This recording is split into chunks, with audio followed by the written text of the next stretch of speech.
ibihe byiza kuri mwe mwakoze subscribe kuri Gasuku Media TV ndetse n'izindi mbuga nkoranyambaga zose. Muraza kuza kureba kino kiganiro. Ndabakunda cyane kandi mbahoza ku mutima umunsi ku wundi. Nongera gushimira n'abatera nkunga b'ikiganiro nk'iki ngiki harimo umusaza Rampard, ahantu uri hose ndagusuhuza cyane. Nimwe mu bahungu banjye batwara amakamyo muri Leta Zunze Ubumwe za Amerika, ariko abatera nkunga umusaza bavuga ati ceshwe izo mipanga igihe cyari cyo cyose we murakora ikiganiro wewe kuwa ukikunya maji masafi. No muvandimwe cyane rwose. Nongera mbabwira nti iki kiganiro none kiraterwa inkunga na company ya rental bita Ride Express. Ride Express rero ni company nziza cyane, abantu batuye mwese mu Rwanda. Ni company rwose mu minsi iri imbere irabera imuraca ibintu kubijyanye no kurentinga amamodoka. So ntago ariyo gusa, n'abandi tuba tugenda dukorana ku umunsi ku wundi, nabo turabashimira cyane. Twongera kubabwira tuti mwarakoze cyane ku byo muhora mudukorera. Murabizi neza ko nta yindi nkuru nonanga nshobora kuba navuga uretse inkuru y'umwana w'umukobwa bita Mbabazi Shadia alias Shadibu, wahuye n'ikibazo gikomeye cyane, arongorwa n'imbwa rwose mwakabyaramo, kuko biriya ntago navuga ko umusore ufata ku ngufu cyangwa se ushobora gusambanya umuntu yabaye nk'umupfu yasinze namwita umugabo pe. Rwose mu mbabarire niba ntukanye, ntago mbisaba imbabazi. Ibyo byo rwose simbisabiye imbabazi. Niba umuntu ashobora kugenda akadraginga umuntu, mara kumudraginga agahita abona kumusambanya, wenda nuko nabyo bitemewe wakabikoza areba. So Shadibu rero bitewe n'amagambo yagiye avugwa nawe hirya no hino ku mbuga nkoranyambaga, nawe ni umuntu aramabara aranariactinga, n'ubundi nawe ni umuntu nyine nk'uko nabibabwiye. So nawe rero afite ibyo yavuze, ndetse akaba yavuze amagambo akomeye cyane. Yavuze amagambo akomeye cyane kubera ko nta muntu muri no si niyo waba umeze ute aho uvukagera, nta muntu utajya ubabara. Umuntu uzakubeshya ngo runaka ngo nawe se ngo buriya ngo yababara, ngese ngo runaka buriya, uwo muntu nuko aba atazi Imana bro. Imana ukuntu yaremye imitima yacu yayiremye kimwe, ahubwo abantu bakagenda bongeramo umwihariko n'ibiki byose, ariko twese turemanye ibyishimo, turemanye no kubabara. Uko kubabara rero kwaturutse he? Ubwo ndimo nagira ngo ninjire mu ivanjiri ntagatifu. Ukubabara kwaturutse ku byaha by'ababyeyi bacu b'inkomoko aribo Adamu na Eva, igihe bakosaga bari mu busitani bwa Edeni. Niho hantu ibyo bintu byo kubabara ndetse no kuruha byaturutse. Iyo ni ivanjiri ntagatifu, mumvugire muti amen mukurugenze. So Shadibu ngo byagenze bite rero? Shadibu yasubije abamwikomye ku ifungwa rya Yugi. Mbabazi Shadia wamenyekanye nka Shadibu ku mbuga nkoranyambaga yasubije abamwikomye bamuhora gutanga ikirego cy'uko yasambanyijwe na Iradukunda Aimable uzwi nka Yugi umukaraza, wamaze gutabwa muri yombi n'urwego rw'igihugu rw'ubugenzacyaha RIB. Mu butumwa burebure yanyujije ku rukuta rwe rwa Instagram, Shadibu yavuze ko bigoye ko abantu bumva ibyo yaciyemo, kandi ko nawe ubwe atabyumva, kandi ko uwamwumva neza ari uwaciye mu byo nawe ari gucamo. Ati rwose mwoka byaramwe, ndabizi neza yuko bigoye kubyumva kuri mwebwe, ariko nanjye kubyakira byarangoye. Gusa ndabizi neza abasetsi mwaragiye amenyo murayoza koko. Ebana murimo muraseka kugeza ubwo iryinyo rya nyuma ryahangaha naryo rigaragara ko ryasetse. Ariko umuntu wenyine ushobora kunyumva n'uwaba nawe yaraciye muri ibi bintu ndimo ncamo. Uko niko umwana w'umukobwa bita Mbabazi Shadia yavuze.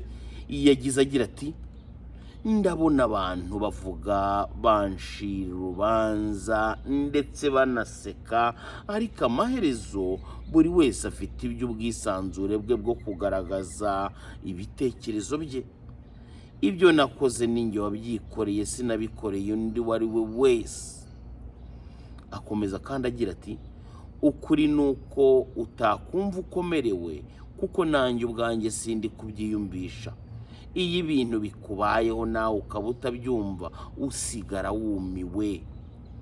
Umuntu wenyine wabyumva ni uwabiciyemo. Niyo mpamvu ndi gukora ibyo numva ko ari ukuri. Niba utumva umwanzuro wanjye, ibyo ndabyubaha, ariko singishoboye kubaho ncecetse, nabonye ibihagije.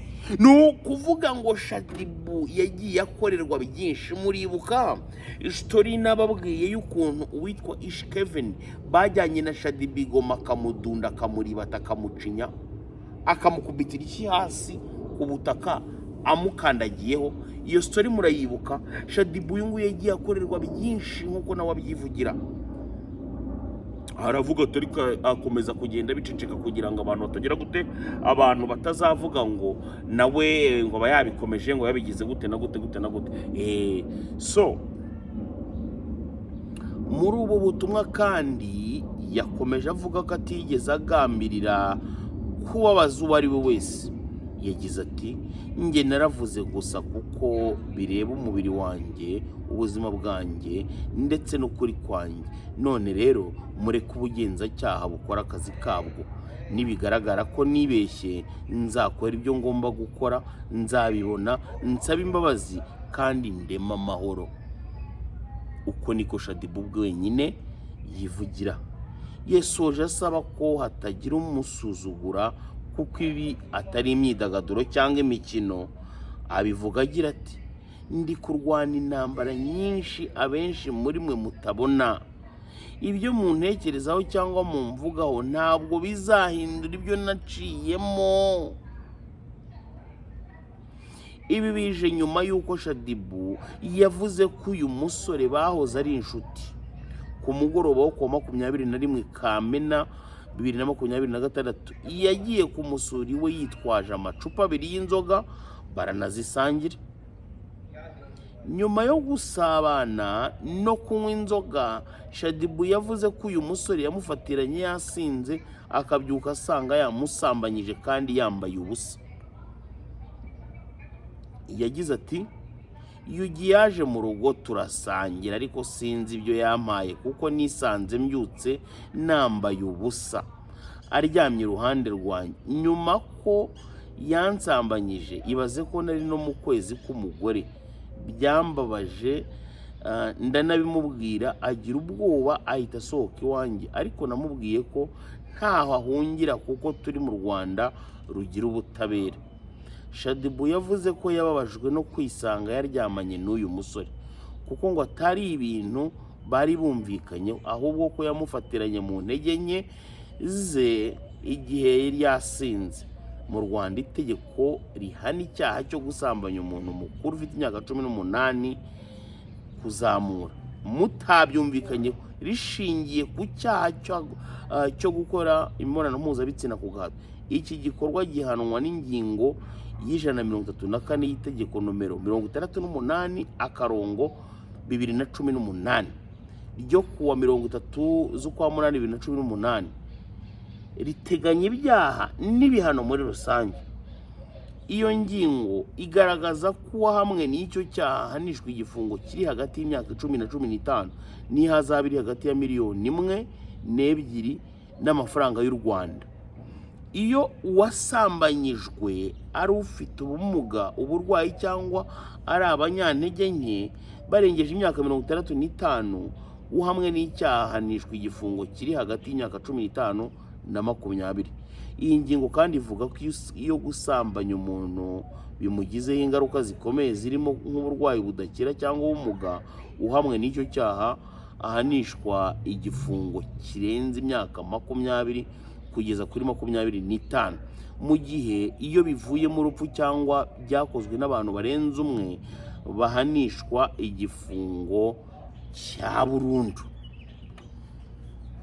So ngira ngo mwabyiyumviye message iri clear kandi nanjye nagerageje kubisoma neza kugira ngo mubashe kuba mwasobanukirwa. Ndagira ngo mbabaze mwebwe ku giti cyanyu prediction muyimbwire, murumva uriya mwana w'umuhungu Yugi niba ari Miyugiri wanasutse imisatsi, murumva biraza kugenda gute? Murabona ari mukuri ashobora kuzataha cyangwa icuma arayikora?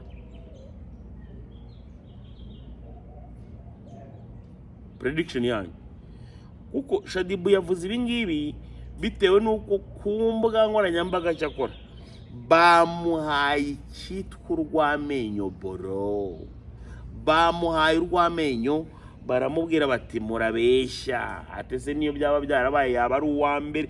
Abantu niwe muntu cyakora nabonye babwiye ibintu birenze pe, bamubwiye nicyo bita kari murori, wagira ngo bari bamurwaye. Mumbwire rero mwebwe kandi tujya inama nk'abaryi b'imbuto, ibi bintu ni amarorerwa pe. Ngewe ku giti cyanyu wenda reka mbabwire, ibi bintu ni amarorerwa atarigeze anabaho, ni ibintu bikomeye cyane. So uwitwa Shadibu babanze kwanza bamujyane nawe muri rehab, bamwicaza ahantu ha wenyine, bamwambure izi telefone, izi mbuga nkoranyambaga, babanze bamukore counseling. Nge nahoze mbisaba kuva kare pe. Shadibu yarageze ku rwego rwo kuba nibura basi ubu ngubu yagakwiye kuba yicaye hamwe n'umuntu urimo aramukansolinga, amugira inama, anamufasha guhindura imitekerereze n'ibitekerezo. Naho ubundi naguma kuri telefone kuriya agakomeza akareba ibintu barimo baramuvugaho, izi nkuru bahora bakora buri kanya, buri segonda, buri kitana, buri gutya, ni izina ry'Imana araza kuza kugira depression iteye ubwoba. Kandi ndamuzi uko nyenya mubona ashobora kuba agira umutima woroshye. So mwabantu mwe mwihangane, mumube hafi kabisa, mumube hafi. Shadibu rega ntari birye, n'umukobwa w'Abanyarwanda n'Abanyarwandakazi, nuko gusa nyine ari biba byamugwiririye. Ubundi byago ntawe bitagwira. Uyu munsi ashobora kuba ari Shadibu, ejo akaba ari jyewe. So sinzi rero, uyu mwana w'umukobwa tugire tumufashe, byaba byiza cyane rwose abantu bamubaye hafi mu buryo bwo gusimburana, bakagera basimburana bamwegera, bamusura mu rugo aho ngaho. Ashobora no kugira ihamuka. Urumva statement ye ya mbere yavugaga ko yari yaranze abantu, mu kwanga abantu igihe kiragera ashaka kugera rero atangira gutanga imbabazi. Gutanga kwe imbabazi ahita ahura n'ibiriya bibazo, imbwira mu mana we, ndongera nkabyumva nkumva umutwe urandi yariwe n'imbwa pe. Ni ukuri kw'Imana rwose, akibaza nk'umuntu utagira umurimo, utanatekereza kuzashaka umurimo, umuntu uzaba ari aho ngaho ngo ndagenda ngo stu, ngo umuntu utagira n'ipantaro akakurya bro. Murumva bitababaje? Umuntu utagira n'ipantaro umuntu utagira n'ipantaro akakwitera. Murumva ukuntu Shadibu yahuye n'ikibazo gikomeye cyane. Ni uwo kwegerwa rero, umuntu utazi n'ukuntu kuryama kuri materi itari simple bibera, akaba ari ukwite. Hari ibintu numva nkumva nyine ni ndengakamere pe. Ibaze nk'uwo muntu akakwitunira akakurya bro, wakumva ute? Birababaje, birababaje cyane, birababaje. Byumve rero ukuntu bimeze.